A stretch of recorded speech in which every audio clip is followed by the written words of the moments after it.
আসসালামু আলাইকুম বন্ধুরা, আশা করি সকলেই ভালো আছেন। পূর্বে কয়েকটা ভিডিওতে আমি আপনাদেরকে কিছু খেজুর গাছ বা খেজুর দেখাইছিলাম, পাকা খেজুর যেগুলো।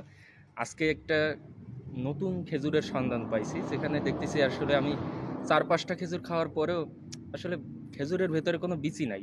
মানে বিচি বা আটি যাই বলেন, খেজুরের ভেতরে কোনো আটি নাই। তো সেই খেজুরটাই আমি আপনাদেরকে দেখাবো। দেখেন এইখানে এই অল্প কয়টা খেজুর আছে, মাত্র মাত্র অল্প কয়টা।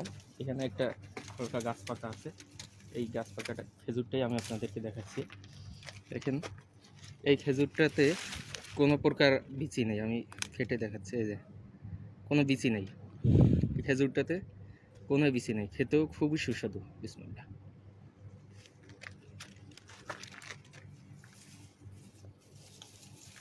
আরও একটা, এই যে এই খেজুরটা আবারও আমি ভেঙে দেখাচ্ছি আপনাদেরকে। এই দেখেন কোনো প্রকারের বিচি নেই, বিচি ছাড়া খেজুর।